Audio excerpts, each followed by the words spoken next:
Veteran Salute is sponsored by the Devon James Injury Lawyers. He joined the Air Force and kept some of the nation's biggest aircraft in the air. Later, he was stationed at a base where his dad spent time. KSN's Hannah Adamson and photojournalist Nicholas Kiefer have his story in this week's Veteran Salute. After seeing his older brother go into the Air Force, Ken Skelton knew he wanted to do the same someday. He joined at the age of 21 in January 1964, just months before the Gulf of Tonkin incident, an event which led to a much larger U.S. military presence in Vietnam. Skelton's first night of basic training, perhaps a preview of what lay ahead.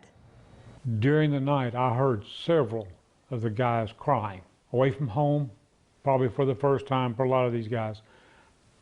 And I guess it's probably fear of the unknown. You don't know what's going to happen to you. As an aircraft mechanic, Ken Skelton would receive an eye-opening introduction to what lay ahead during tech school. I had a young, portly second lieutenant making a speech to us about bombing Vietnam. I looked at the guy next to me and I said, "What's a Vietnam?" "I don't know. Never heard of what a Vietnam was." After tech school, Skelton would work with B-47s, B-52s, and KC-97s across the country, eventually becoming a crew chief for KC-135s. Alert was always interesting. This was basically practicing to go to war. That's what Alert was. You had to be proficient. You had to get these airplanes off the ground as quickly as possible. After several TDY missions stateside, Skelton went on 3 temporary duty missions to Southeast Asia. His mission, refueling and maintaining bombers, tankers, and fighters over Vietnam and the Gulf of Tonkin. We were always either on the airplane or on the ground to receive the airplane when it came back. So our mission was to make the airplane ready to fly and give it to them to fly, and then recover it, fix anything that went wrong, get it ready to fly again. Skelton was then stationed in Okinawa, Japan for 2 months.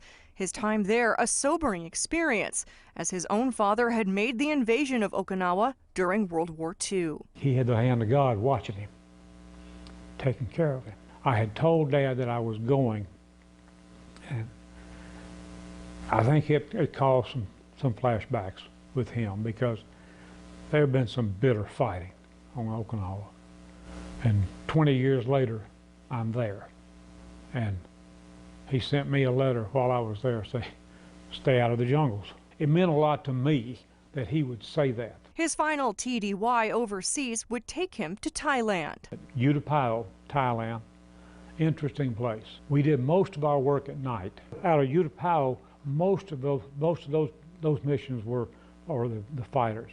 We were out over the Gulf of Tonkin, and you just fly figure eights, and the fighters would come up and refuel. During one combat mission, Skelton's plane encountered a MiG, a Soviet aircraft flown by the North Vietnamese. The navigator gets on the radio, starts hollering Mayday. You know, we got a MiG. So we had an F-4 just left us. He just refueled and left us going back. We had an F-4 making a strike. The other guy was flying top cover for him. So the one that just left us turned and came back.